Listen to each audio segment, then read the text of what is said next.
Well, thanks very much for coming this morning. I tell you, this mic works better than the mics doing committee over there. I'm not sure why that is.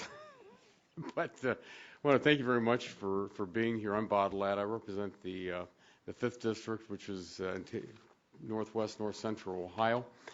And at one time, my district, back in the 1890s, my part of the state of Ohio was the area that the oil was found after Pennsylvania played out. And our area became the #1 producer in the country at that time.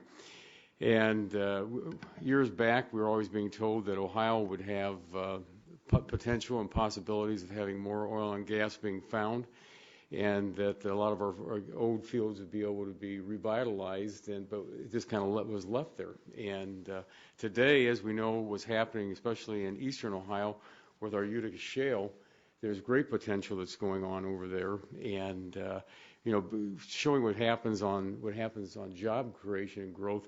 If you know the companies, Owens, Illinois, Owens Corning Fiberglass, Libby Owens Ford, that all started back in the 1880s when Edward Libby was lured from Massachusetts to go to Toledo, Ohio, for the very cheap cost of natural gas, and that's how Toledo became what we now know as the glass capital of the world. But, we have that potential in Ohio to have that natural gas back with us. And, it's the producers out there that are going to bring it to us. Several weeks ago, we had a meeting, just a similar roundtable like this in Ohio. And at that roundtable, we had folks not just from Ohio, but from around the country saying what we could do and the potential. And when you look at the number of jobs, because I represent either, depending on the month, the #1 and #2 manufacturing district in the state. We have over 60,000 manufacturing jobs, but we've watched a lot of companies move out.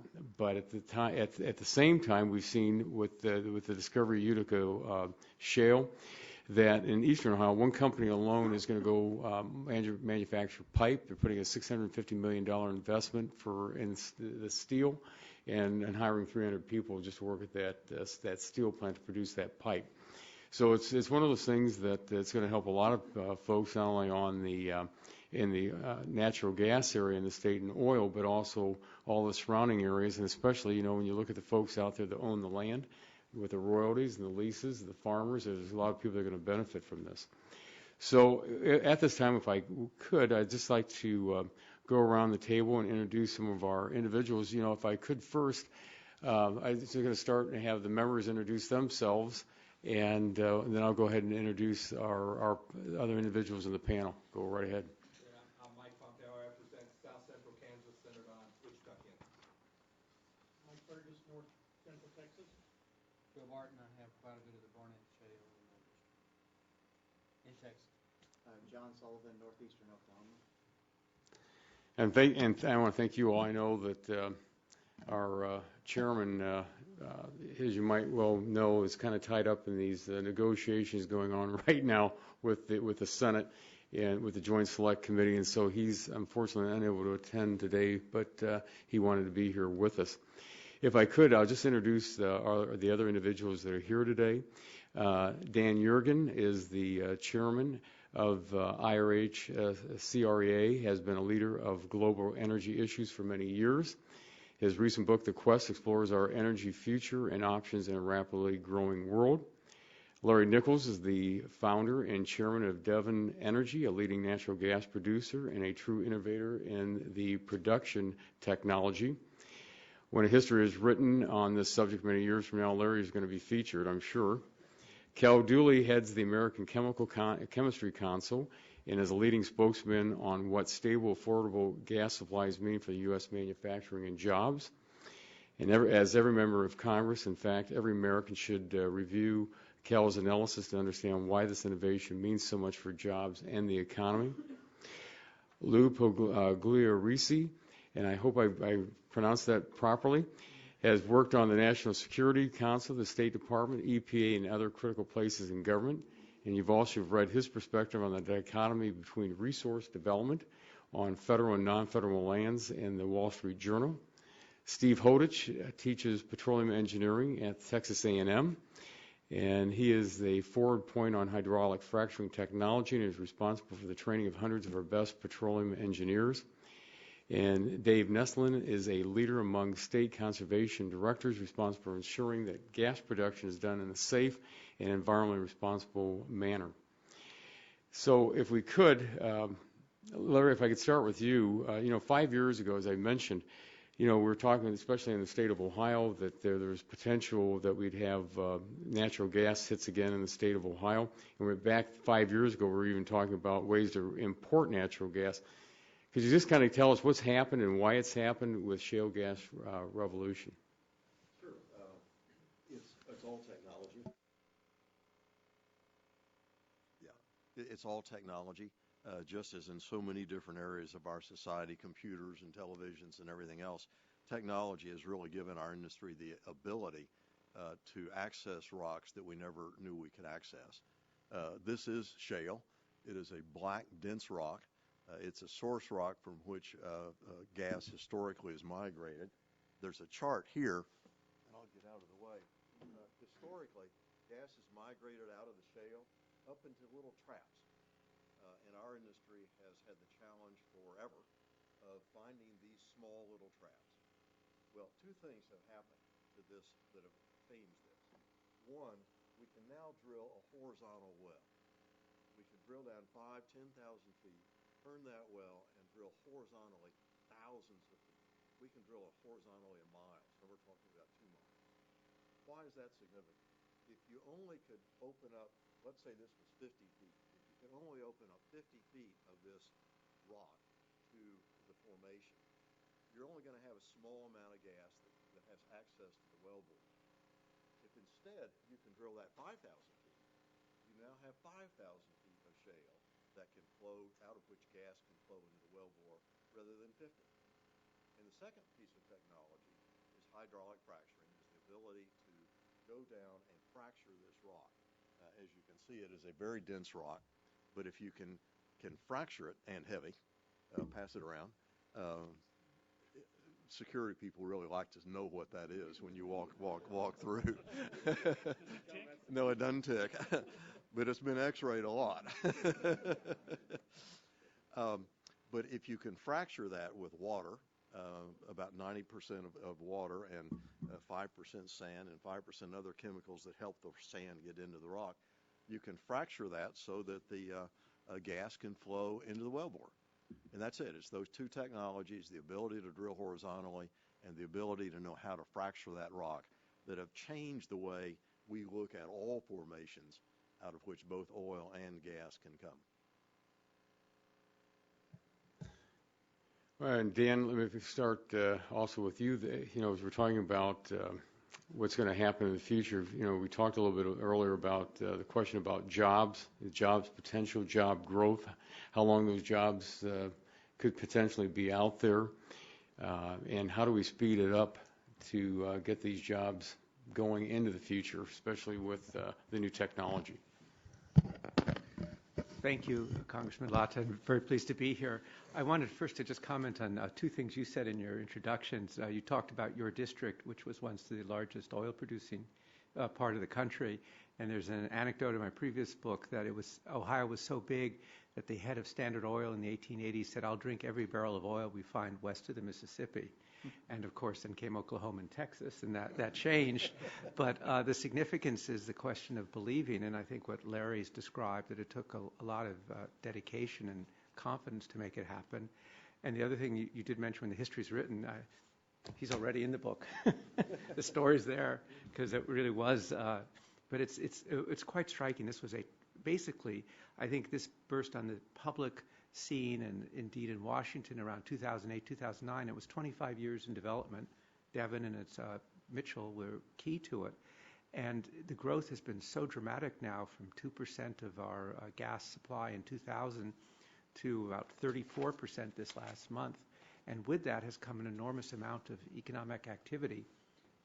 That just gives a little picture of how quickly shale has grown. And I think Cal and I were talking that this really does count as the biggest energy innovation in its scale of the last 20 or 30 years. And with that has come an enormous growth in jobs. And I think we'll have a handle on that in a couple of weeks. But we are talking about hundreds and hundreds of thousands of jobs that have been created since this is developed, and the impact in terms of the supply chains reach very deep into our economy, not just in the producing states, but really, as we've been looking at it, all across the country. And so the economic impact of this in terms of employment is large, and I think it's actually much larger than most people recognize. You know, if I could follow up when you say about large, you know, a lot of people would like to know kind of any idea of how many jobs we're looking at, you know, like in 10 years out, maybe in 2020, 2021? Well, I think we could sort of say today it's north of 500,000 jobs have been increased, and in some of the analysis we're doing, we think that the numbers could be, you know, we could be looking at a double. So it's in this environment or any environment, those are very big job numbers. Let me ask this then, and you know, other members who have questions, please, you know, feel free to jump right in here. But you know, when you extrapolate, you know, especially what we've seen like in Pennsylvania, what's happened with their natural gas, their shale over there. When you look at the number of these smaller towns that were pretty much ghost towns, they're now revitalized. Are you talking about the numbers when you say hundreds of thousands? Are those just in the industry alone? No. Or are those all across? Yeah, it's the term economists use are direct, indirect. The direct are the people actually working on the developments. The indirect are the people in the service industries. And the induced jobs are the jobs of those people in the small towns who didn't have jobs before. And they may be restaurants, they may be other type of jobs because the people have more income in the community. The governor of Pennsylvania had a study that came out last summer, and there that they just totaled for Pennsylvania that it's over 200,000 jobs have been created directly and indirectly in the Marcellus. So it affects the much wider economy. And to the final point then is how do we speed this up and how do we make these jobs last? Well, I think it's you know, the question I guess we're going to get into, and Steve Holdridge and I dealt with this in this report that just was submitted today to the Secretary of Energy's Advisory Board. It's a predictable, reasonable regulatory environment is, I think, a critical part of making it happen, and so that people can continue to make investments on with some sense of what the future will be. Maybe if you can look at the chart that's up there now, you can see that if you look at the major oil-producing states, they are doing much better than the national average, which is that dotted blue line. But I think, you know, one of the things we talked about before at some of the hearings is that if you look at the shale gas revolution, the discoveries in Oklahoma and Texas move very quickly to Pennsylvania, you know, all the way up to Arkansas, Oklahoma. They move up to Pennsylvania, and they leap to North Dakota with an oil application. And so innovations in one part of the country can move quickly to other parts of the country. But the question is, why does that happen? Turns out all that interesting development took place in places with good geology, but also all privately held land. So there's a real lesson to us. If we want the innovation of rapid economic growth and expanded energy supply, is how we manage our federal lands. And how we're managing the federal lands now are just the opposite of the conditions that brought about the shale gas revolution. We always say that if we had to wait for Secretary Salazar to hold the first lease sale on, you know, if the shale gas was only on federal land, we'd still be waiting for the first lease sale. So, I mean, I think we ought to look at what this model did and how information was transmitted so rapidly, and where innovations could move quickly, and local you know, landowners and local regulatory agencies could come to terms on what they needed to do. And so the lessons of the shale gas revolution also ought to provide us for some guidance in our policy on federal lands. Yes, sir. Another way to look at it, other than jobs, is what these wells cost. There's over 200 rigs running in South Texas, over 200 rigs running in Pennsylvania and in the Bakken. And the South Texas wells, each rig can drill a well per month, and these wells cost about $10 million. So that's $2 billion a month that are being spent to drill those wells in South Texas, and about the same amount in the Marcellus and maybe more in the Bakken. So the investment obviously that money's being spent paying people to do the work. So the investment that's going into this is enormous. Well, just on that, we had some of our cement folks at our meeting in Ohio, and just the amount of cement that needs to be provided for during the drilling process, and how many more people can be put to work. I mean, so when you talk about the hundreds of thousands of jobs that are created, it goes across the board. And we've been joined by Mr. Doyle from Pennsylvania. How are you? Good, thanks very much. And as we're going, just feel free to ask questions or interject, okay? So appreciate you're here. Cal, I'm sorry, did you have something? Well, at some point I will, yeah. Okay, all right. But if I could also just turn to Dan and Larry again. We've heard talk about the above-ground risk in oil and gas production, and can you explain what that means? Yeah, for both of you. Well, Larry, do you want after you? Okay, this is on the question about the above-ground risk in oil and gas production and the explanation on that, and then also getting the certainty in the natural gas investment stream to ensure the natural gas revolution is sustainable.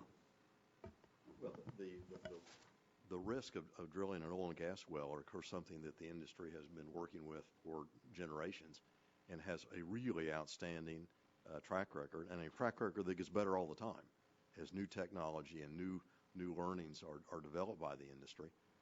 We have certainly done that in hydraulic fracturing, technology that's been used for 60 years. We have not so far found a documented case. There are always rumors of one. There may be one sooner or later, probably will. But we haven't found that yet. That's a rather remarkable track record. The above-ground risk are, of course, the risk of handling oil and natural gas at the surface. But again, where the gas comes from has nothing to do with the above-ground risk. It's something that we've dealt with for generations. And state regulators are most competent in handling. In Texas, in Oklahoma, in North Dakota, and elsewhere, state regulators in Colorado are perfectly competent in adopting sensible regulations and enforcing them. You might want to add to that as a state regulator. Yeah, if I could. From Colorado's standpoint, we've seen significant benefits from energy development. I think just to add to what was said earlier, in Colorado, oil and gas development accounts for 50,000 direct jobs, employment, supports another 190,000 indirect jobs, accounts for 6% of the total employment in the state, provides $12.5 billion in total labor income, $24 billion in value-added economic output. But we're also a major tourism and outdoor state. We have beautiful mountains, clear streams, abundant wildlife, and it's important that we strike a responsible balance. And so, like many other states, we have state regulatory programs that are devoted to striking that balance.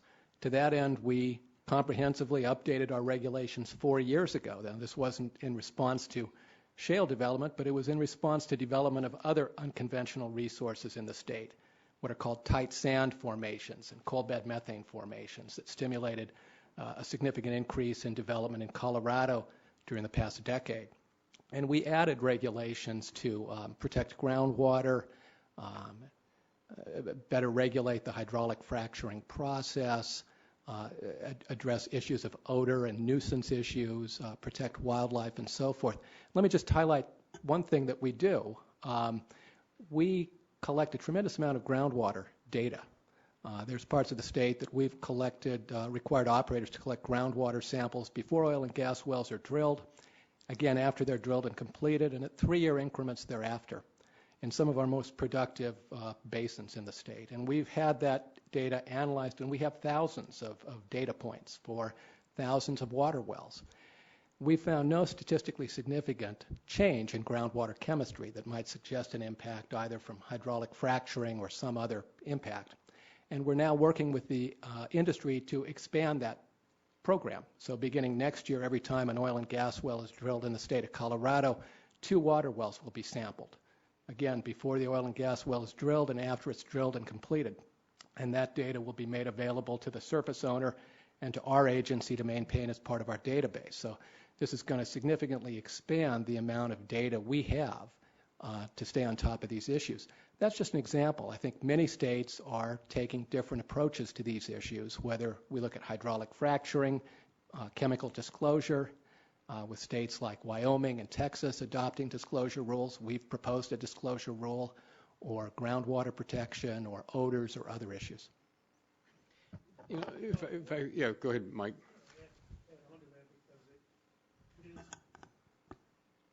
regulation at the state level is so important because our geologies can be quite different. And I noticed in your picture about the migration of hydrocarbons into a capture zone in Texas. That may well be an aquifer that is many, many thousands of feet away from the source zone, which is the shale. And we saw that last December with the pocket of gas that showed up in someone's water well in the Strawn Sand in Parker County. And it was the old Gasland movie with the light deposit and the jet of flame comes up. But as I understand it from our state regulators, this was not a problem of fracturing contaminating an aquifer. This was the natural migration of hydrocarbon into other, what you call a capture zone, but which also might be an aquifer, which is why the isotopic fingerprint matched the gas that was in the shale many, many thousands of feet below. But without the knowledge of the local geology and how things behave, and I'm no expert, we all became junior petroleum engineers last year when the Deepwater Horizon blew up, but still, I think this is an important concept, and for those of you in the industry, this is really important for you to get out as far as the message. I'm so glad you have collected the data in Colorado. I feel like we in North Texas are doing probably on the cutting edge of collecting the air quality data in communities that have not yet drilled, but who are fixing to drill, as well as communities where the drilling is already quite active. And it will be interesting to see. We've got so many air monitors out through North Texas now, which we never had before. And I think those are going to be a valuable and rich source of information. So the collaboration of all this data gathering that's happening at the state level, you notice I haven't even mentioned the employment punishing agency called the EPA.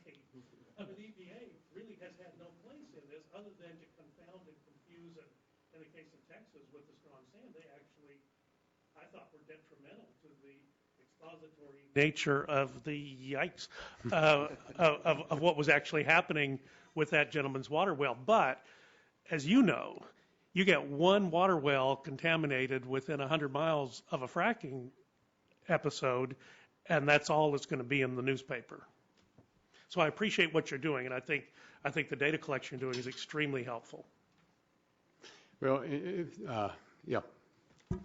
I just thought while David was talking that maybe we could get some additional insight on a state regulator's perspective on the treatment of wastewater from hydraulic fracking. And, there was a New York Times article published in February about the practice of Marcellus shale drillers in Pennsylvania discharging their water through sewage treatment plants, which caused quite an uproar around the Pittsburgh area. And the Pennsylvania DEP, to their credit, quickly responded and within a few months had voluntary commitments from the drillers that they would stop sending wastewater to treatment plants. But just last week, the Pittsburgh Water and Sewer Authority reported that 4 of their wastewater treatment facilities on the Allegheny River showed bromide levels 34% higher, and that the suspect is that they're coming from privately owned plants that basically are ignoring the voluntary bans and continuing to discharge this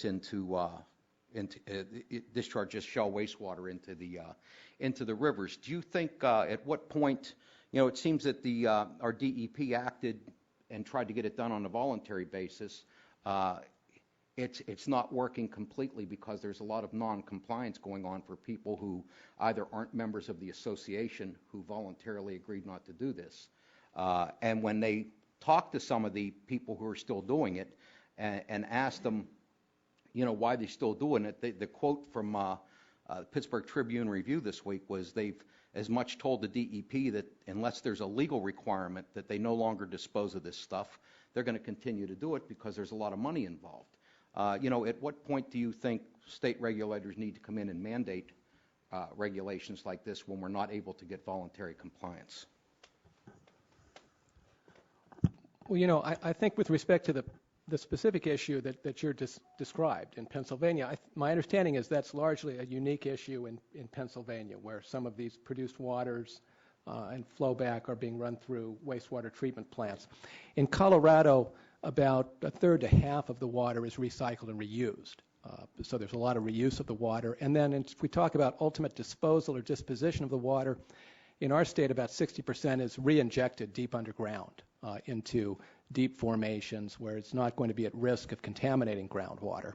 About 20% ends up being evaporated from lined pits, and maybe 20% is discharged to surface waters, subject to permits that are environmental agency issues, again with conditions to ensure that those receiving waters won't be contaminated. So this hasn't been an issue in Colorado. I think there is a point at which it's appropriate for state agencies to impose regulations. We do so on a range of issues. As I mentioned, we comprehensively updated our regulations 3 years ago. I think that's really been a win-win result for both the state and for the industry. We've been able to dramatically reduce our average permitting times, while at the same time providing more protection for things like groundwater and wildlife. And one statistic I would mention is, and I think this is an example of the industry collaborating with us to improve their practices and benefit the environment. There is a trend towards pitless drilling and fewer uses of waste pits for managing wastewater, and that's certainly something that we encourage. And in Colorado, the number of well pads that we've approved over the past 2 years with closed loop or pitless drilling systems has more than doubled. We've gone from about 30% of the well pads using these pitless drilling systems to almost 70% in about a year and a half. So I think that's a good number indicating the progress that we're making, not just from a regulatory standpoint, but from a collaborative standpoint as well.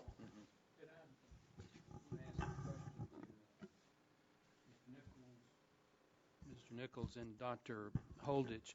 I have a company in my district. It's a fairly small company, but they've just patented some technology that they claim uses almost no water, hydraulic fracture. It's a company called MPR in Arlington, and it uses about 500 gallons to frack an entire well as opposed to millions. Are either of you familiar with that? So, because if that works, it takes Mike's concern totally off the table because there's no water to reprocess. Over the years, I'm not familiar with that company, but over the years, I've been doing this just for the last 41 years. And over the years, I've had a lot of people come into my office wanting to use natural gas liquids or CO2 and other non-aqueous solutions. And those have been tried, and the Department of Energy's funded some of those projects over the years. They just haven't resulted in enough stimulation to be worthwhile. But I think everyone in the business understands if we can go forward and use less water, if we can go forward and use less chemicals, it's to everybody's benefit because it's very expensive to buy the water, pump the water, produce the water, and dispose of the water. It's very expensive. So I've had maybe 4 or 5 companies just within the last few months come to the department, the petroleum department, with ideas on wastewater treatment and how to do it better. The entrepreneurial nature of this country, wastewater is a problem. It's also a huge business opportunity if anybody can figure out how to do it better. So there's all kinds of entrepreneurs out there now working on these issues. Yeah, I've not heard of that particular company, but I can say that in the Barnett Shale in that area, that virtually all of the water, our goal is to get to 100% of the water, but a huge percentage of the water that we use is reused and recycled, so that the amount of water that we need is reduced because it is an expense.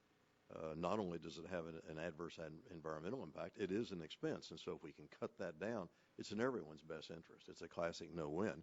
And then disposing of that water through disposal wells that put it back in a deep formation along, thousands of feet away from wastewater is what we and most companies are doing. One more thing, please. This isn't a new problem. The oil and gas industry, for every barrel of oil it produces around the world, produces 3 barrels of water. We're basically a water cycling industry that produces a little oil to pay for everything. And so produced water and disposal of produced water has been and will continue to be a big issue, not just in hydraulic fracturing, but in the entire business and in the entire world. But most of that water is salt water. That's all this is that's producing back. Frac fluid is 99.5% fresh water and sand. It's 0.5% chemicals. The chemicals are guar, which we use to viscosify the food we eat, and surfactant is dishwater soap, and the bacteria side is nothing but Clorox, and it's 0.5% of what we pump in the ground. So it's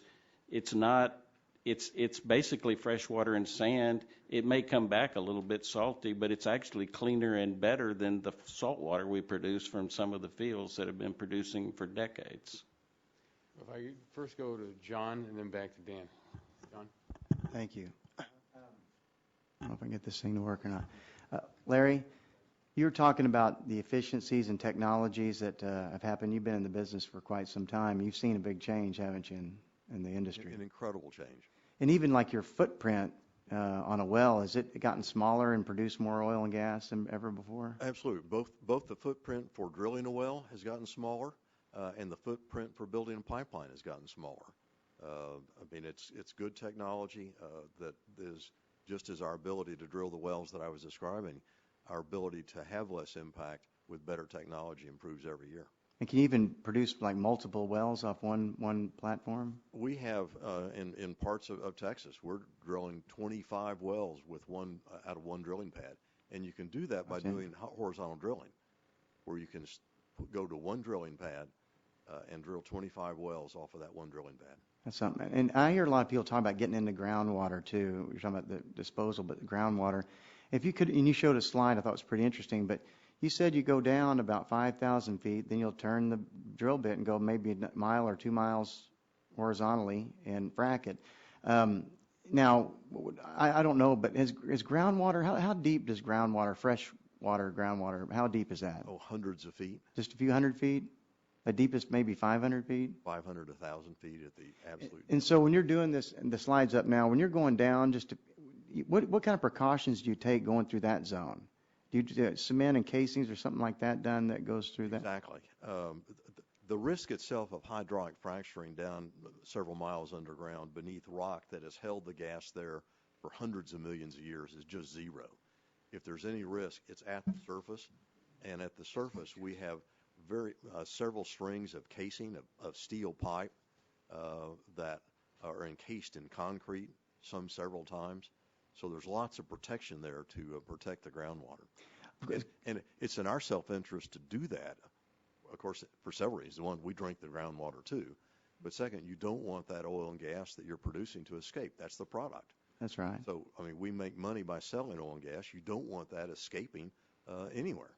But I'm not a geologist or anything, but it seems like in rock down 2 miles down like that, getting into some water that's miles up or miles this way and then back up a few miles would be kind of tough.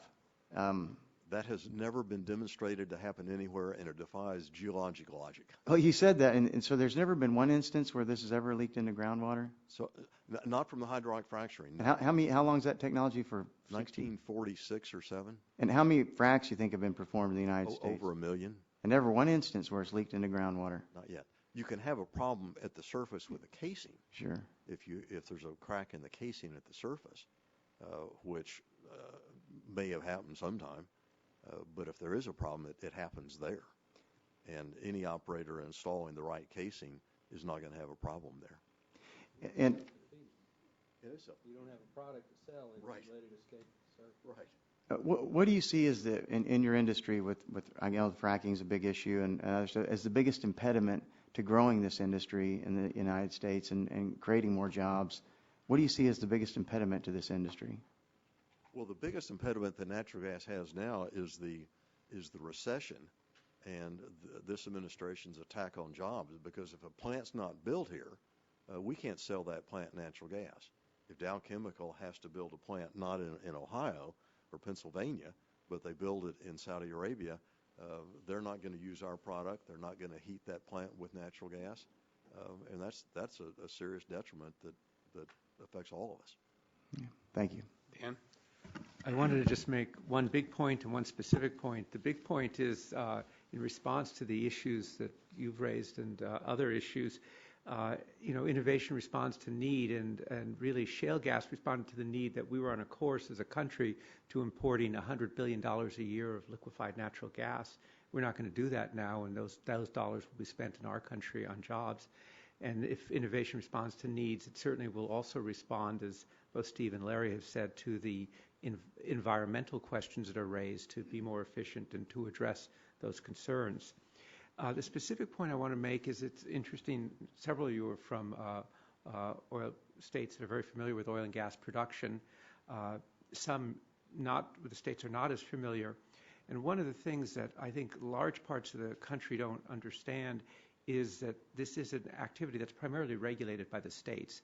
And as David suggested, have great experience and knowledge.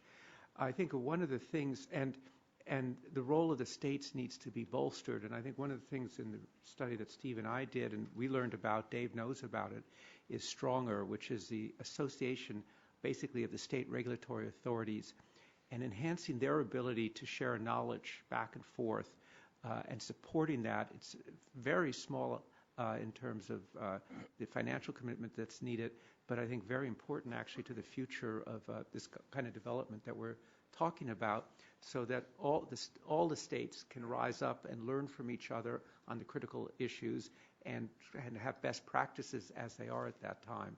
And so that's a kind of specific thing that we learned that would actually help facilitate shale gas development in this country. Can I just do a follow-up question on what Absolutely. you just said, though?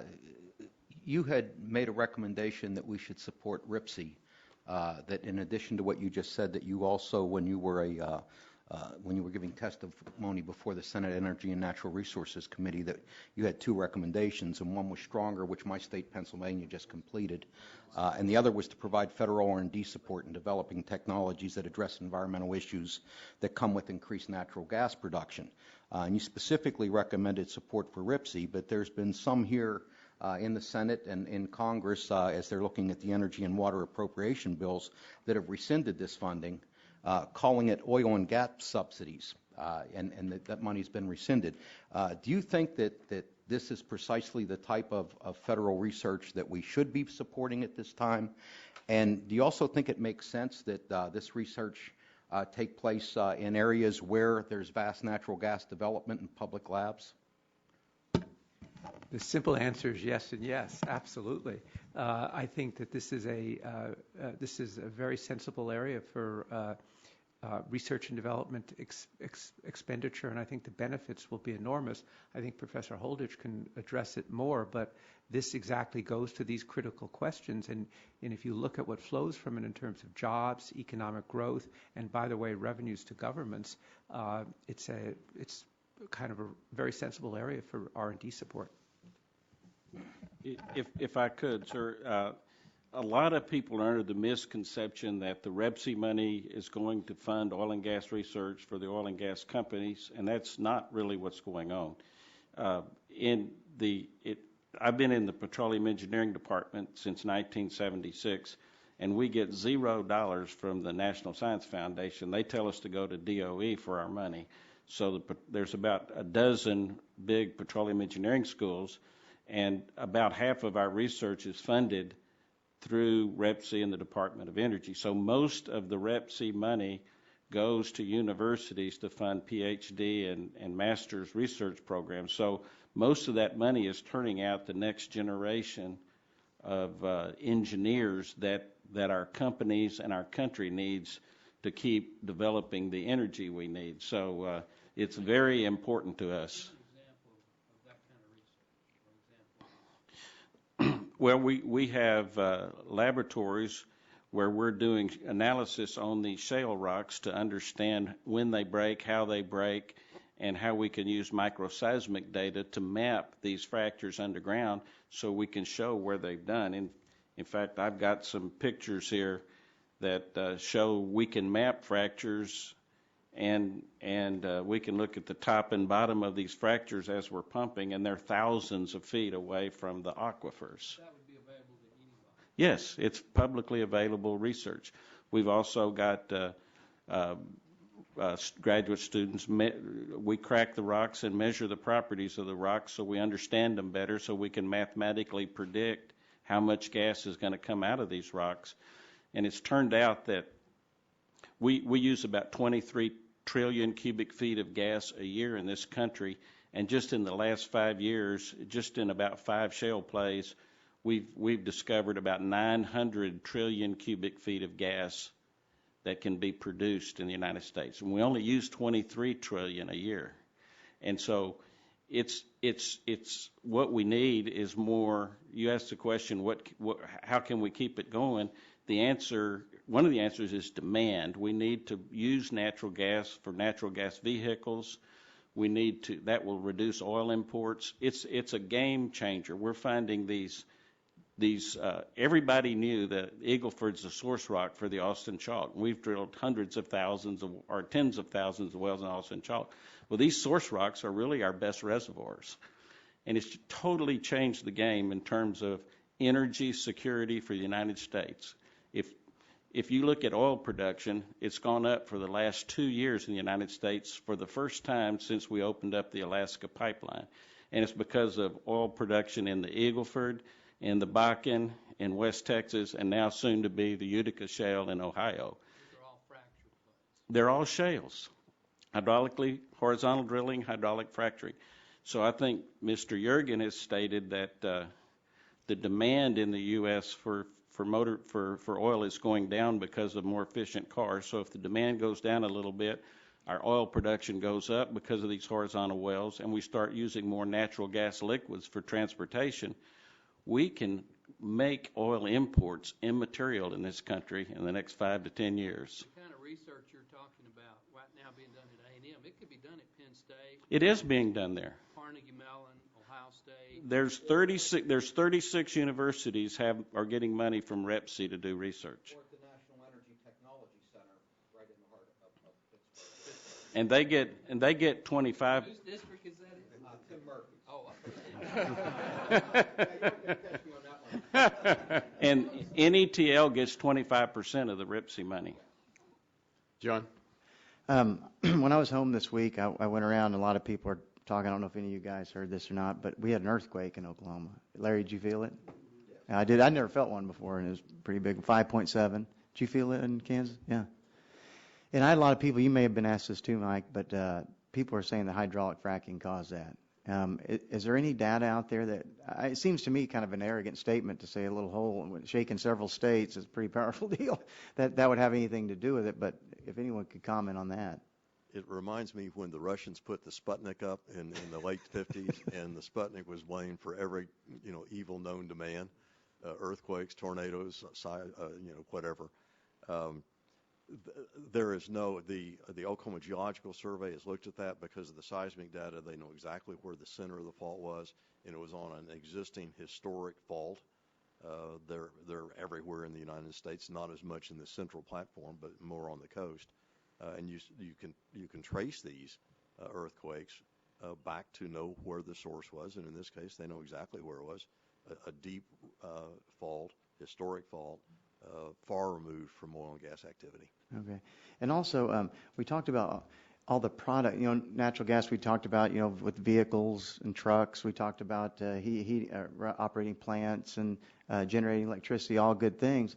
But there's also a lot of benefits from natural gas as well, and other products like chemicals, Cal, and with using the natural gas liquids and the gas itself to make a lot of chemicals. And Cal, I was going to ask you, if you see a resurgence in this industry like we're seeing, is that making more chemical plants want to expand now in the United States instead of going somewhere else?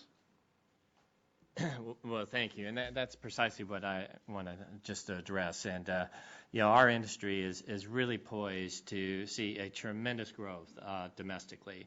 And what we're so excited about is with Larry and Devin and other companies there, we want them to maximize the production of natural gas. And I have some data here that kind of demonstrates why this is so important, and we have some packets we'll hand out as well. If you can look what it's done to the global competitive position of the U.S. chemical industry, and the chart at the top the chart over there is basically a cost curve. And if you can look, in the 2005, the United States was really one of the high-cost chemical producers in the world, higher than even Western Europe, other Asian countries, and China. And that's what contributed over that period prior to 2005, or that decade or so prior to that. We saw a loss of about almost 20% of the employment workforce in the U.S. chemical industry. What has happened in just the last few years as we have seen the success on being able to capitalize on natural gas from shale formations, and we've had a dramatic shift. We are now among the lowest cost producers of chemicals in the world. And the fundamental reason for that is natural gas prices. In the United States chemical industry, we use natural gas not only for an energy source, but it's like flour is to a bakery. So we take the natural gas, we break the liquids apart, and we make thousands of different products from it. And when you have the natural gas price, which is historically, when you look at the rest of the world, their chemical industry is primarily naphtha-based or oil-based. And the break-even point was usually about 1 to 6 or 1 to 7. So if you had $24 oil, we would be $4 natural gas. Yeah. So now we're at what? We're at about $4 to $100. And this is why you have such a different conversation that's occurring in the boardrooms of chemical companies in the United States now than you did 5 years ago. They're all talking about making major investments. And we just did a study earlier this year, and if David has the next slide that he can put up, where we did a calculation in terms of what would it mean in the next few years in terms of additional investments by the U.S. chemical industry if we had about a 25% increase in natural gas production and primarily ethylene. And our calculations are that would result in $16 billion in additional capital investment by our industry alone, which would create about 400,000 jobs just from that capital investment. It would generate $132 billion in additional economic output. And what's importantly to a lot of municipalities and the federal government, about $4.4 billion in additional taxes that would be generated. This is just a tremendous opportunity for us. And what's exciting, too, I had the opportunity to go down to Louisiana just last week. We saw in the Port of New Orleans, just in the last year, a 37% increase in the exportation of chemicals. And again, that is primarily a function of natural gas and the shale gas play.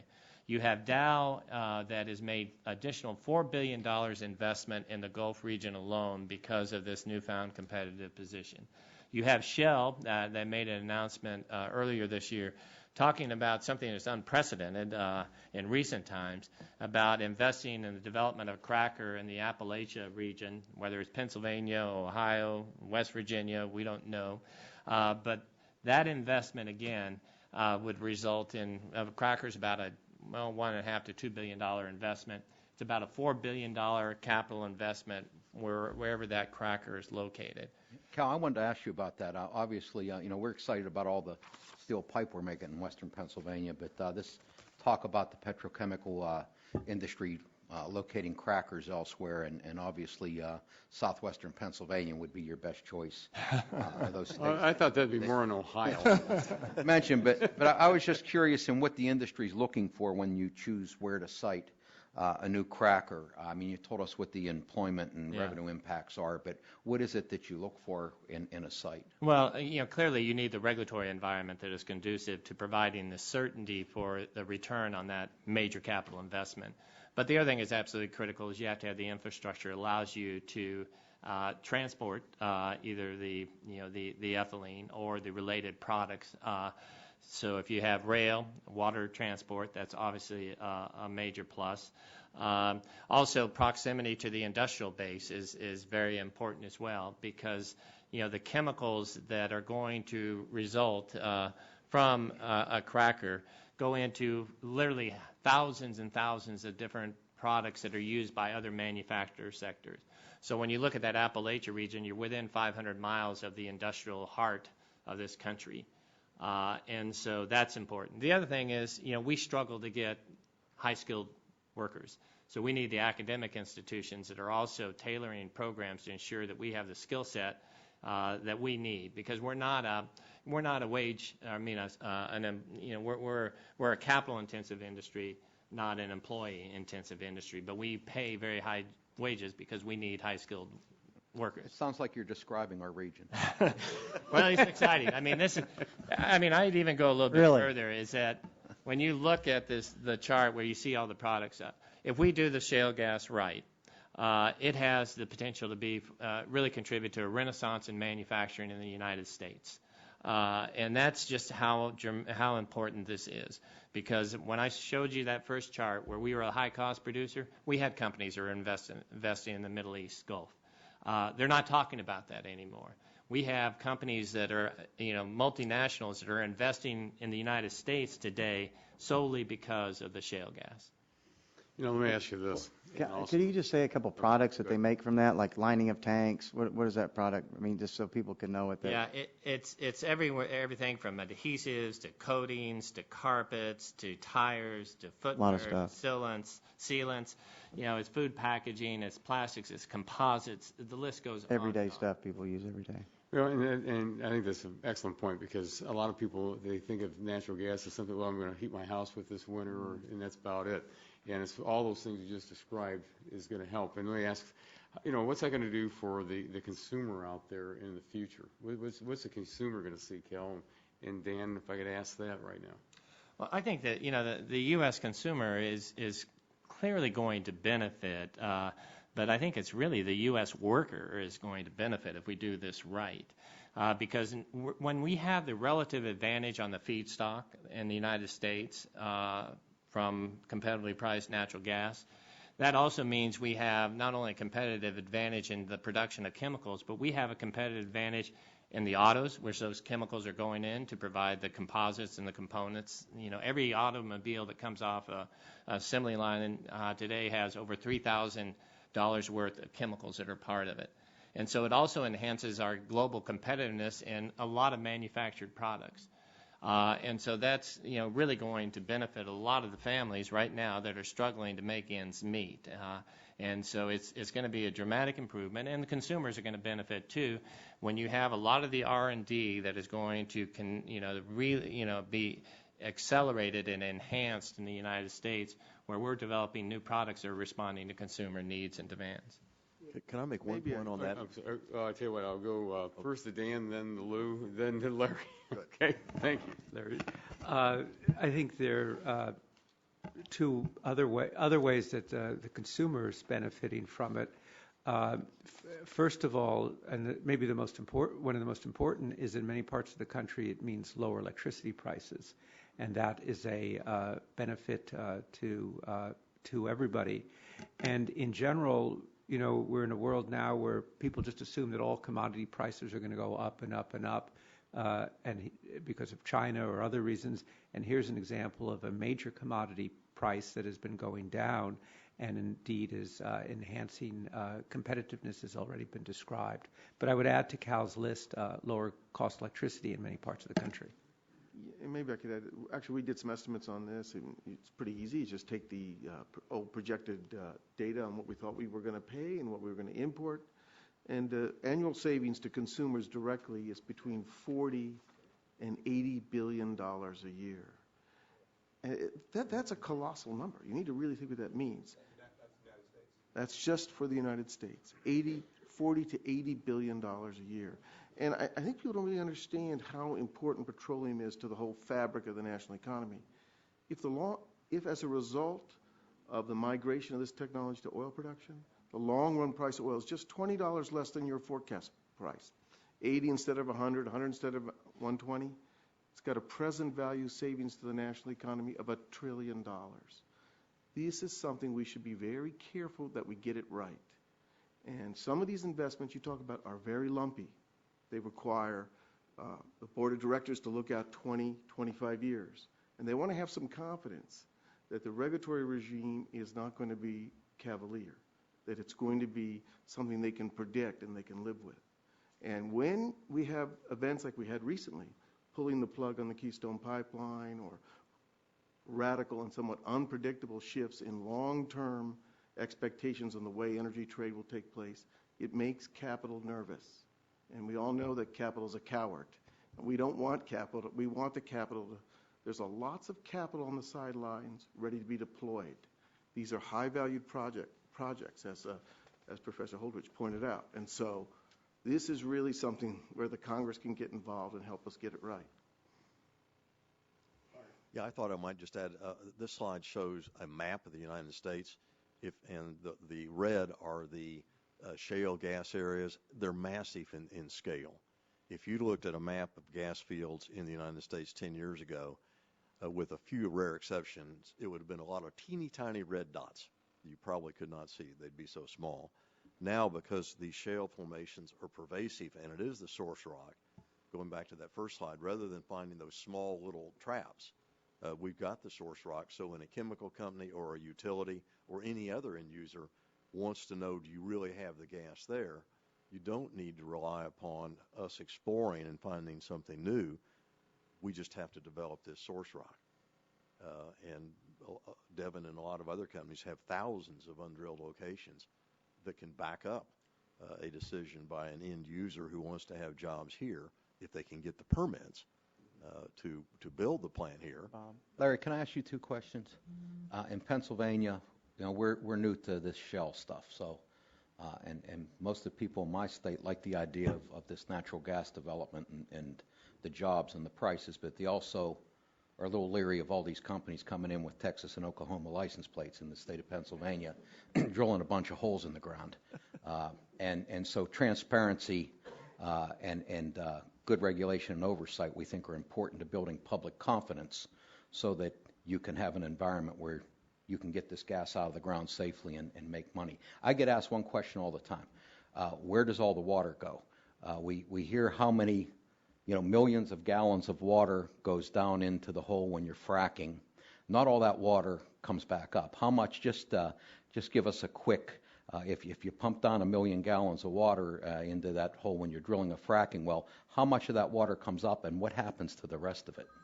Well, I cannot answer the question in Pennsylvania because we don't operate there, but I know the companies that do, and you really raised two issues, do have training facilities where they're spending a lot of time training local people because it's a lot cheaper to use someone who lives in that area and is familiar with that area. I know we do that in their other areas where we work than moving people around wherever they come from. Mm-hmm. With regard to the water, almost all, if not all of the water that you inject into a frac comes back. The pressure of the natural gas forces it back. Not all at once, though, right? I mean, I'm told it doesn't all come back at once.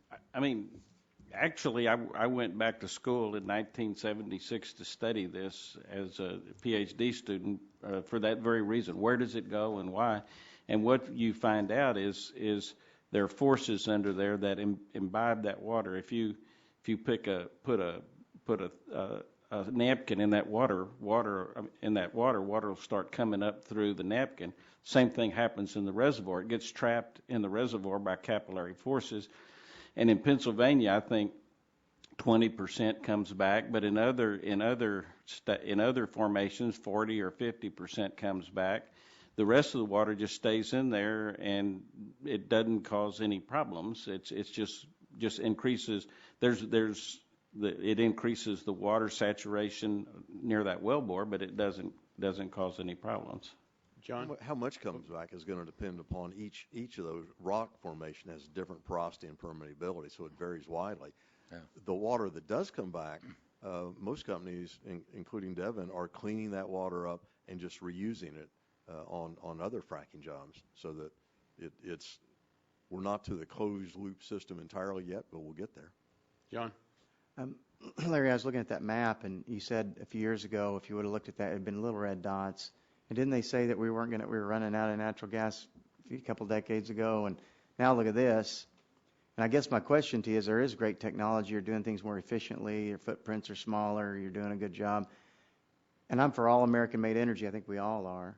Do you think we'll see the same thing in the oil industry, and can we use the frac and the same drilling techniques to do that as well? Absolutely. In fact, when I majored in geology, my freshman class, there was a professor who had part of his introduction was going back. The first study that showed we were running out of oil in this world was done immediately after World War I. And about every decade or so, some learned study from somebody concludes once again that we're about to run out of oil or natural gas. They're always wrong because the technology defeats that premise. New technology gives us the ability, as this is demonstrated again, and that'll continue. It is already happening in oil in West Texas, this new technology. We're going back into the Permian Basin in West Texas, a very old, 10 years ago, not much activity happening there at all, is now a very active boom area in one of the oldest areas of oil production in the country. You think we'll be able to see a map like that someday of oil? We might. And also, that brings me to one more thing. If Lou could talk about the Keystone Pipeline just for a second. I was reading a little bit, and that's pretty interesting. We're really How a gas important that group is. today, but I do think, if you look at, and there are a lot of lessons here. If you think about, for example, U.S.-Canadian trade. We import 2.5 million barrels a day from Canada. It's a highly integrated market, huge American investments in Canada, Canadian investments in the U.S. Expectations on the Canadians in terms of the deployment, if you think about the Keystone project, that's a $7 billion project. They've already spent about $2 billion because TransCanada operated under the basis that the energy trade with Canada would just continue as it always has. I mean, they realize you don't need a permit to ship Canadian crude by rail or ocean tanker or expanding existing pipelines. So there was no reason to expect that the administration would pull the plug on this deal. And of course, it's a shock, and it makes people think, well, we're going to need to deploy a lot of infrastructure to make this North American petroleum renaissance come into being. But it can come into being as Cal. It can be an enormous opportunity because the value of the petroleum is much more than its cost of production. And that's going to leave a lot of money on the table for return on capital, for state and local and federal government, for high-paid employees. I have a young gal who works for me. She said she only went to college because her dad was a pumper. He didn't have a college education, but he was able to get enough money together to send her to the London School of Economics. And so I think this is the real message. We can have this huge sustainable economic growth, but we have to put into place a set of expectations that you can deploy this capital over 20, 30 years, and you're not going to be fooled by some new government policy.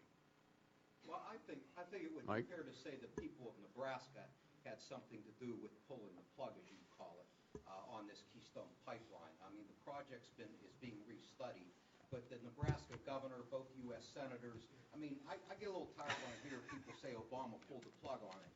It's being studied. There's an aquifer in Nebraska that a lot of people are concerned about, and you're not going to build a project in someone's backyard if they think their health or safety is being threatened. So it's being studied, but it's not fair to put this strictly on the president. I've sat here quietly when I've heard Mr. Obama's name mentioned a couple times. But I'll just say on the Keystone Pipeline, which I support, by the way, I just don't think it's fair to put this all on the president that he somehow pulled the plug on this when the people in Nebraska spoke very loudly. All we did was ask that he make a decision. Yeah, well, I know what we asked, and I voted for it, okay? But I'm saying that, let's talk about him pulling the plug on it. Actually, I think you have a good point. Here's the problem. We're kind of trapped in our own regulatory framework. Let's say I actually think the right decision would have been to just throw it into Nebraska, let them figure it out. They would have figured it out. But we have a regulatory process here in which, say for political reasons or whatever, I mean, there are thousands of miles of pipeline through Nebraska. I think it was a non-issue. But let's say it is an issue. You can't alter that line without spending another year because you have to go through the NEPA process. And then you have to have the court challenges. Yeah. So we have a regulatory process that is inherently unstable, and it's a risk to our national economy. And we have to think about that broader context. You know, if 30 years ago this issue had come up and a bunch of engineers got together and said, okay, here's the new route, let's go with it. You know, we talked to the farmers and everyone, we did a 30, 40-day study, let's move out on this thing. We can't do that today. So we have a process that really locks us in to a set of decision-making that imposes a very high cost of the national economy. And that's really what you guys need to spend some time. Yeah. Well, let me, you know what, let me ask this. Yeah. No. Yeah, right. But let me ask this because we've got some questions coming in from Twitter, and one's coming from Jack, and I'm not sure if that's your Jack, but you know, we talked about this a little bit earlier, but you know, what regulations agencies oversee the natural gas development? You know, what you know, we've seen this over across the country. We've already talked about it in Colorado. I know in Ohio, you know, the last several years, the General Assembly's been looking at the laws out there to make sure that when we got to the point, and thank heavens, they were out there doing their job, and they got the legislation on the books. But, you know, overall with those regulations, the agencies overseeing this natural gas development, because the question, you know, I know that when we had the panel discussion a few weeks ago back in Ohio, one of the areas was, you know, we want to make sure the health and the environment we're out there are going to be protected. But also at the same time, not only with those regulations and the agencies, but would there be a model out there? Because again, David, you know, one of the things that we talked about, you know, is that, you know, from Colorado, or I don't care if it's in Texas or in Ohio, everything's different. Oklahoma's different. You know, we can't have a one-size-fits-all model in this country. So how do, you know, is there something out there that we can do to make sure that we have those regulations out there that can, you know, make sure that we can bring up this natural gas that, you know, can, as Kel says, you know, when you look at these numbers in the future, a number of jobs and what it means to the economy. Yeah, let me start by saying I think you're right. One size won't fit all. There are not only differences between states, there are differences within states. And so we face very different conditions in northern Colorado as compared to the West Slope, as compared to the southern part of the state. A couple of potential tools. One is what Dan referred to earlier, Stronger. Stronger is a unique body comprised 1/3 of state regulators, 1/3 of industry representatives, 1/3 of environmental representatives. They've developed guidelines for appropriate health and safety protection. And they then audit state programs and identify strengths and areas of suggested improvement by state. And 4 states went through this last year in 2010. I think 3 or 4 states are going through it this year. We went through it, Colorado, with respect to hydraulic fracturing. Recently, Arkansas and North Carolina have been through this process. So I think that's a good tool for an independent assessment. I think the Interstate Oil and Gas Compact Commission and the Groundwater Protection Council developed a website, Frac Focus, earlier this year that I think some of you are familiar with, at which information on hydraulic fracturing fluids being used to fracture individual wells is posted. And I think that's been a great success. I think there's information at this point. I pulled the statistics this morning. 7,000 wells have been reported so far in the last 7 months. 80 companies are participating. There have been over 100,000 website visits in the last 7 months. A number of states are now moving to make this mandatory and to require disclosure through Frac Focus. So Louisiana, Montana, Texas, we've proposed such a requirement. Other states are looking at adding a requirement like that. I think Oklahoma is looking at this, New Mexico, California. So today, or by the end of the year, I expect about the states that account for about 55% of the drilling rigs in the country will have mandatory hydraulic fracturing disclosure requirements through Frac Focus, more than half. I think by next year we're likely to see, if we include not just Frac Focus, but states like Wyoming and Arkansas, which require disclosure but through their own state programs, will be up north of 80%. So I think this is another example of how states, while addressing differences, difference in issue, difference in context, are moving to try to reach common goals and just proceeding along different pathways. Thank you. You know, at this time I'd like to turn to our Chairman Emeritus, Mr. Barton, for some questions. Well, a statement. I think I've made my statement for today. I do want to make one personal. I'm so glad that Mike Doyle is here, and I mean that seriously. I hope him attending doesn't taint him with his colleagues on his side of the aisle, that he's willing to come. I just came here to keep all you guys in line. Well, this is an important issue, and the more people that actually listen to what the facts are, the better the discourse is going to be when we're at the dais debating the legislative issues. So I'll have a discussion off camera with him about my view of what Obama did last week, but we're not here to discuss the pipeline. We're here to discuss hydraulic fracturing. I would ask Mr. Pugliese, is that how you say your name? Am I pretty close? You forgot, Joe, we met when you were a White House intern at DOE. Oh, my God. I used to have a memory, but I lost it a few years ago.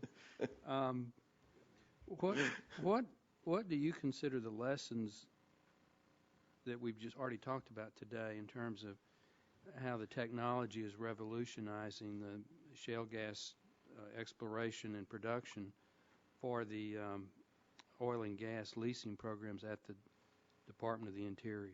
Yeah, and once again, lots of these issues we have, they're bipartisan in nature and the kinds of problems they cause because the technology changes and the regulatory framework is based on the old way of doing business. And I think this is a classic case. In the shale gas, traditionally what happens is, I was up here 4 or 5 years ago. People testified, we don't need to do any leasing offshore. We don't need any because we don't have any gas, and if we did, we wouldn't find any gas. So we can often get ourselves locked into a certain paradigm that turns out is completely wrong.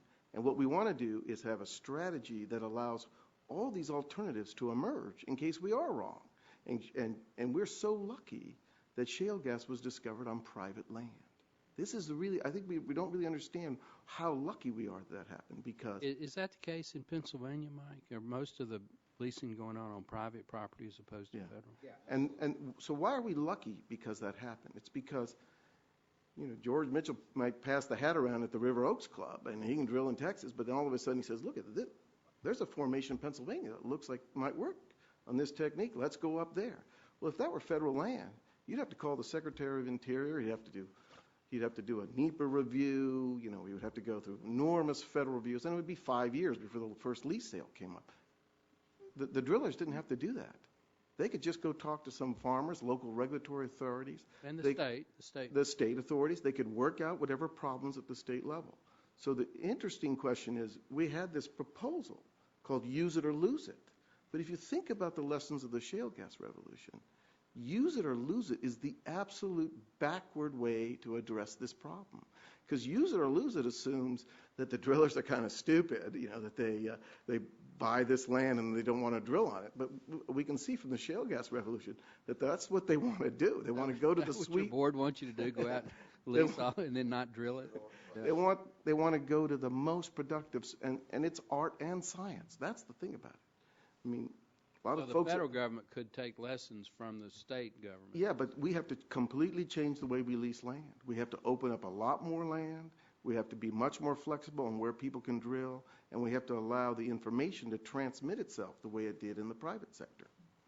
I've got a two-part question, and I want Mr. Dooley to answer the first part, and I want Mr. Nichols to answer the second part. At what point does your industry begin to look offshore again as the price of natural gas goes up? And number two, at what point does your industry begin to stop wanting to invest as the price of natural gas goes down? Well, it's not going to be solely a function of the price of natural gas. It's going to be a function of the price of natural gas plus the alternatives, which would be naphtha-based, that the majority of the chemical industry outside of the United States use. And so it would, there's a lot of upside that would have to be, a lot of increase in the price of natural gas before you would see, that competitive equilibrium, which is about that 1 to 6, $1 natural gas to 6 of oil, before you would see. 6 to 1 says you can go to $16 an MCF. Yeah. And we don't anticipate that's going to happen. I'm glad to hear that. Yeah, and Larry isn't going to anticipate that that's going to happen either. But if you look back, it wasn't that many years ago. In fact, probably as few as 4 years ago, that we saw such volatility in natural gas prices that it did hit $14. And that gets to the point that a lot of folks have made is that it's, we have to have certainty not only in the regulatory structure, but we also have to have certainty in terms of the price of energy as well as the price of feedstock. And right now, when we're looking at, what Devon and Chesapeake and, a lot of other companies and what the EIA is projecting in terms of supplies, we have a great deal of confidence that we're going to be in a very strong competitive position for a significant period of time. So it could certainly go to $8. Well, I'm not, that's not my job to say at what point becomes, the break point for companies going outside. And again, it's a competitive situation, but. What our industry is interested in is that, we want a regulatory construct that ensures that we can maximize the production. We don't want the federal government coming in and picking winners and losers among consumers. We want the marketplace to allocate that, and our industry will do just fine. And we're very excited in terms of the prospects. We're poised to enter into a new, kind of in some ways, a golden age in chemical manufacturing in the United States. I agree with everything that Cal said. Volatility has forever been the big detriment to natural gas, and that drives both us as a producer and our consumers crazy because how do you plan for a great volatility? There are no winners there. Because of the scale of the resource we have, that if prices start going up high, then all of these resources that we have can be drilled. There's not a price. It's really, from our perspective, it's just the reverse. It's not the price per se, but it's the relationship of the price of natural gas to what it costs us to drill a well. And as we get better with technology, we bring that cost down. When we first started in the Barnett Shale in Central Texas, it was taking 25 and 30 days to drill a well. The drilling pad that I talked about earlier, where we have a little more than 25 wells on one drilling pad, we're down to 7 days to drill a well. That is a dramatic, and that's from 2004 to now. That is a dramatic contraction. And obviously a well you drill, you spend that time, cost you a lot less. And we're getting better results. So as we get better with the technology and as we keep refining the technology, we're bringing the cost down. Where does your industry on the production side have an investment strategy that's possible? Anything above $4? Anything above $6? Well, there are different answers for every well. There are some wells, particularly those that are rich in natural gas liquids, that are very attractive to drill at $3.50 and $4 an MCF. There are others that are totally uneconomical at that price. But if the price were to go up to 5 or 6 at different benchmarks there, those different formations become attractive to drill. But you wouldn't be drilling at $2? No. I mean, there is a number down there. The more successful you are, all these yahoos in Pennsylvania start producing all this gas, it's going to drive the price down. I can answer that. It's a continuum. You're an engineer, right? Yeah. Well, we'll call you an engineer. Natural gas is distributed log normally in nature, which means as you go to lower quality reservoirs, the volumes get immense. In fact, I can send you a technical paper if you want to see it that shows the amount of this gas that's economically recoverable goes up enormously as the price goes up. It's a continuum. It's not on or off. At $4, you're going to get maybe 10 TCF out of the Barnett Shale. At $8, it might be 15 TCF. At $20, it might be 40 TCF. It's a continuum based on the cost of drilling and how much you can get out.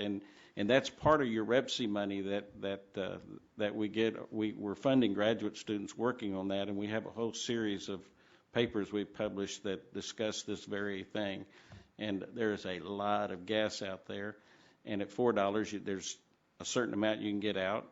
And, if your chemical company wanted a stable price, you could probably make a deal with Larry for $8 for a long-term contract, and you'd both be happy. Well, is it safe to say because of the volume of the resource base that it's unlikely we're going to have a shortage-induced huge price spike? Is that a fair statement? That's a fair statement. We just finished a study, and the median estimate of how much shale gas is in the world, that's just North America. You can take every other oil and gas basin in the world and draw a map like that because they all have source rocks. And we think there's over 50,000 TCF of gas in place and shale gas around the world that can be produced over the next 20 or 30 or 40 or 50 years. It's almost unlimited. My last question is right to that point. We just seen the map for the United States, but if we looked at a European map or an African map or an Asian map, they have these huge resource bases too. For like Saudi Arabia would have a map. 75% of the hydrocarbons in the world are in the Russia and the Middle East, and they all have source rocks. And the source rocks are full of source, just like North America. So I gave a speech last year to the Saudis, and I told them to quit messing around with those little fields like Guar and go find the source rock, because there's got to be a huge source rock down there to fill up Guar. So every oil and gas basin in the world has source rocks that can be developed. The technology transfer is going to be very difficult. It's hard to do these wells right in Texas, and it's going to be much more difficult in South America, for Africa, et cetera, to get the right people, the right technology, the right equipment there. So it's decades off, but it's there. Dan, you want to comment on that, the worldwide resource? I think I'm very interested in Steve's number, because certainly the world is waking up to it, and it's recognized in Europe. It's just been a huge discovery in England that has the capacity there to change their whole kind of planning on how their energy economy is organized. And the Chinese are intensely interested in this. And again, I'm sure your data shows it, that the potential there seems quite high, and they're very keen to learn how to do it and how to do it right. Congressman, maybe I can just add one thing. I think if we look at, in Dan's IHS CIRA, we look at MIT, a bunch of other studies are out there, we can probably substantially, you're sort of asking what's the shape of the supply curve, how we can probably increase our consumption of natural gas by 50% above current levels, which is a huge amount of gas, and stay below $6 a thousand cubic feet. Maybe a little bit more, a little bit. Depends on how these numbers play out, but it depends on the regulatory environment, a lot of things. But, there's investors in petrochemical facilities should begin to get the confidence that they can make long-term commitments. And maybe one of the issues that ought to be explored is there some reason why, not that we necessarily should go back to take or pay, but is there some reason why producers and end users, or producers and processors, can't get together and share the long-term price risk? Well, just a personal note before I turn it back to Mr. Latta. I invested in a very small minority position in natural gas, 6 or 7 years ago. And I touched base with lots of smart people, because it was while it was a minor investment, it was a big investment for me. And I didn't talk to one person who thought natural gas prices were going to ever again go below $7 a thousand cubic feet. They all, to a person, said, they're going to be $7 to $15 a thousand cubic feet. So I told my wife what a great deal this was, and I'll be darned, within a year of the investment, it was $3 a thousand cubic feet, and it hadn't gone above 4, I don't think, since then. I yield. Okay, Dan. Yeah. On that happy note. Yes.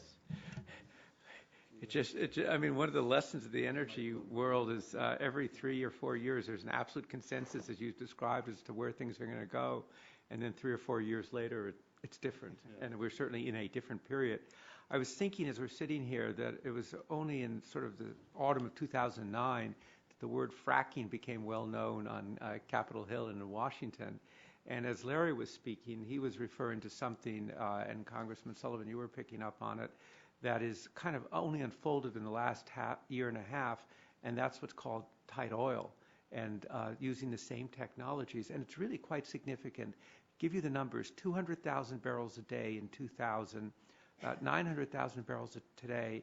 And our numbers, it could be by the end of this decade, we could be talking about 3 million barrels, 2.93 million in the United States. And this is what's happening in North Dakota and described, and South Texas and so forth. And this is kind of, shale gas is a really big deal, but this is a big deal that's coming down the road too, and is one reason our net imports have gone from 60% in 2005 to 46% last month. Mike? Yeah, I would just, as a closing thought, to say that, we don't want to drill oil, at least where I'm from, everywhere there's oil or gas. I don't want a gas well in my park, okay? We've got green space for a reason, because we like green space. We want to go hunting in Pennsylvania, and there's talk about, these wells in prime deer areas. You're going to get them central Pennsylvania crazy people with the deer hunters.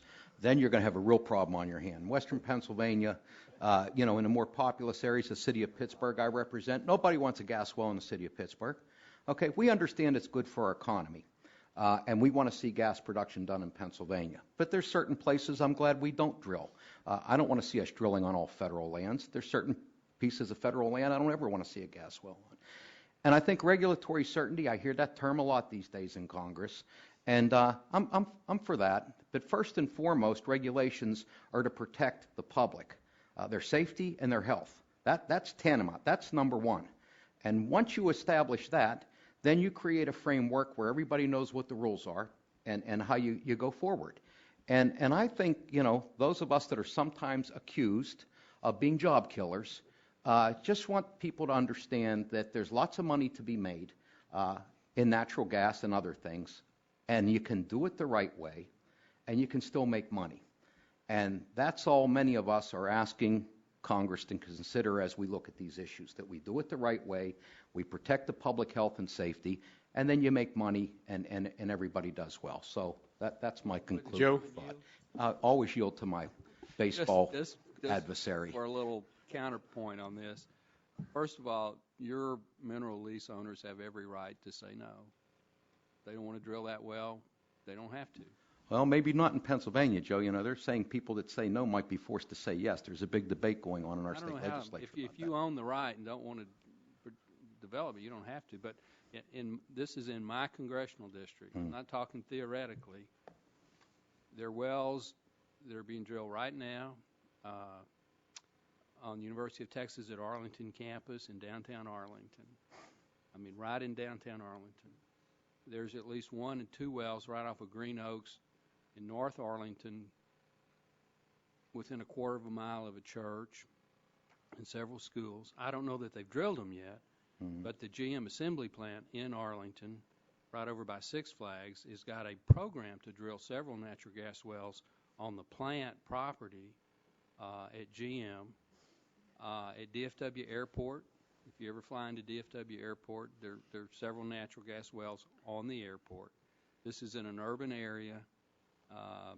Well, you live in Texas, okay? You're used to that stuff. I guarantee you they're not drilling any at the University of Pittsburgh. Well, I'm saying you don't but have I'll tell you another thing. The first can companies that came into southwestern Pennsylvania, those farmers didn't get such a good deal. You talk about, thank God they found it on private land. Yeah, those oil companies, they're not dumb. In Texas, you got a process where someone can look up what the price per acre is being leased for and how much royalties they're getting, and it's public information, I understand. That's a pretty good system, I think, which we're finally catching up to. You can only hoodwink us for so long in Pennsylvania, but a lot of you nice people in Texas and Oklahoma come up there and gave us bad pricing. I don't think anybody hoodwinked anybody in Pennsylvania. Yeah. Well, these farmers signed deals they shouldn't have signed, and now they're suing all these companies that when they found out how much other people were getting for their gas lands. But, well, let me turn. I know we're running short on time. Steve, let me ask you this: where does the innovation come from when we're talking about drilling or frack or the new techniques in fracking?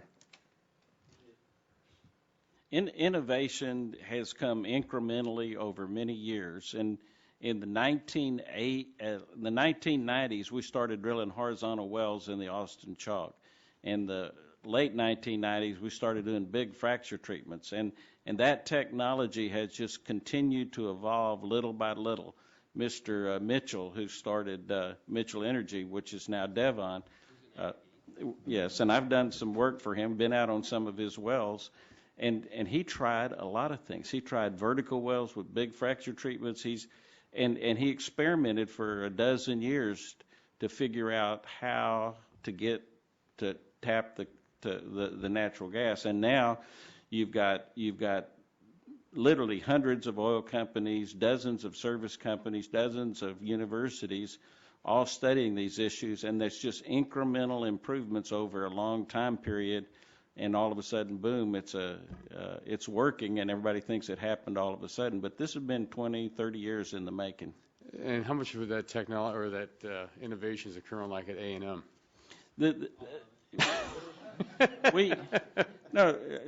Really, Penn State, Oklahoma, University of Texas, Texas A&M, Colorado School of Mines are all we're all working, trying to come up with innovative solutions. If we do, it's a bonus. Our main product are the graduates that we turn out that can be hired, but we like to think at the universities we're trying to do innovative things, but a lot of it is not breakthroughs. It's just incremental improvements in technology. Kel? Just real briefly, the chemical industry is playing a major role in collaborating with a lot of the Devons and the Chesapeake and a lot of the folks that are doing the fracking, because there are chemicals in those in the fracking fluids. And one of the industry leaders is an Ohio-based company, Momenta Specialty Chemicals, that develops the proppants that are basically what help to create the fractures that allow the natural gas to come out. So our industry is playing a major role in terms of the enhanced technology on the natural gas fracking, but also on the oil. It would be the same situation there, as well as on the water treatment part of it that becomes a real, where there's, a role for technology to continue to respond to some legitimate environmental concerns there. Well, I know the time's running out on us here. I said we'd be about an hour and a half, but I'd like just to go around, especially to the folks that came in today. David, would you like to make any final comments? I think my final comment would be this is one of the most pressing issues, I think, facing us nationally and certainly within my state. It's a very important economic driver. It's very important that it be done right. And, we have constituents and residents who raise some of the same concerns that Congressman Doyle's constituents have. And even in states like Colorado that have a long, long history and proud history of oil and gas development, we've got development moving closer to metro areas and moving into exurbs where people aren't used to that. And so I think it's very important that we, work collaboratively to strike a responsible balance. I think our own experience indicates that it's not a zero-sum game, that we can improve environmental protection, we can create a reliable regulatory regime, and we can encourage development of this vital resource. Lou? Yeah, I think Congressman Doyle actually characterized an important problem. Is your mic on? He characterized, for me, an important problem. But, we have over 9% unemployment in the country. So we have got to find a way for these high-value projects to proceed in a way that protects public health, that protects safety. But we also have to consider there are huge health consequences, if you like, or social consequences to this high level of unemployment. And that it really makes sense for us to sort of figure this out and have a regulatory program that meets your objectives, but also doesn't lock us in to a straitjacket where we can't fix things as we go along. And I think it's a tough challenge for you guys, but I think something worth putting some effort into. Kel? Yeah, I guess, if there was one upside of the recession that we have been struggling with is that I think a growing number of our citizens understand that it's important that we make things in the United States. This idea that you can be a service economy is going to provide for the opportunities that our families need. We get it. I think they get it now. And we really have an opportunity, I think, not only just by fully developing our shale gas resources, but by also rededicating ourselves to truly developing a comprehensive domestic energy policy that can become the foundation to ensure that we can see a restoration of our manufacturing capacity in the United States. And just on behalf of the American Chemistry Council, we applaud the leadership that all of you are providing on both sides of the aisle on this issue. And, we want to be a partner and assistance to you in your efforts going forward. Thank you. Dan? First, thank you, Congressman Latta, and to your colleagues for spending the time this afternoon, as follows from what Mr. Dooley said, to address these issues thoughtfully and get them on the table. It took a long time for this innovation to get going, but once it got going, it's gone really fast now. And I think the very fact that it's gone so fast is kind of created some of the issues that have been talked about. And I think Steve and I learned a lot from being on this 180-day task force that was addressing these questions. And you are very aware that, we are very aware that in a time when we have a lot of difficult economic problems, this is a very big piece of good news. But it has to go forward on this scale with the sense of public trust and environmentally sound way and with best practices. There's kind of an assumption that it isn't happening, but I think broadly it is. But I think what we felt as we did this work that just culminated today, actually, that there are pragmatic issues to be addressed about water, about air quality, about community impact, but they can all be addressed pragmatically as they develop, as the scale goes on, and the beneficiaries of this are going to be the American people. Larry? It's hard to have anything else to say if you're getting to be the last on the pecking order, but Dan, I agree with what everyone has said. There is a fantastic resource here. It is here in the United States. It's a clean burning fuel. We have enough of it to level out the volatility in the gas price and bring those jobs back to the United States. And it can be done, as the history of our industry, particularly in recent years, has demonstrated, in a way that is totally sensitive to the environmental and health concerns of the American people. Thank you very much. One thing I'd like to make sure the committee knows is the shale gas is real. The gas is there in place. There's no question about it. And the other thing is that hydraulic fracturing is just a bumper sticker. It's a slogan. It has nothing to do with the issues involved. There are issues involved, but they can all be solved with technology, innovation, and we do need to take better care of the water and manage the water properly. We do need to make sure the emissions are not getting that we take care of emissions, reduce emissions.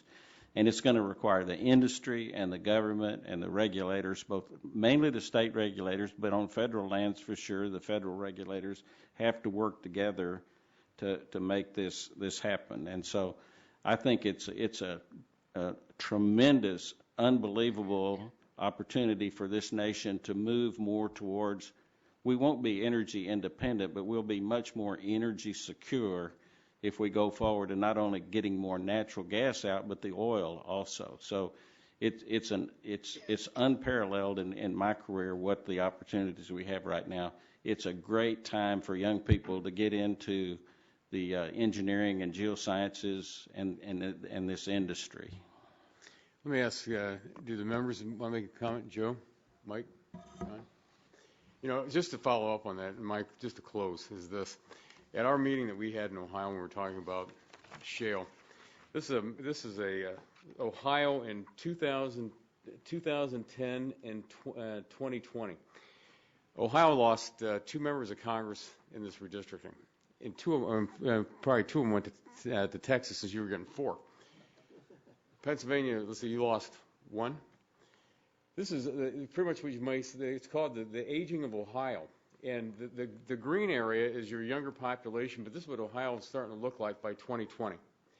And if we don't have the jobs out there to keep people in the state, which we used to always be, was a huge job creator, we're in trouble.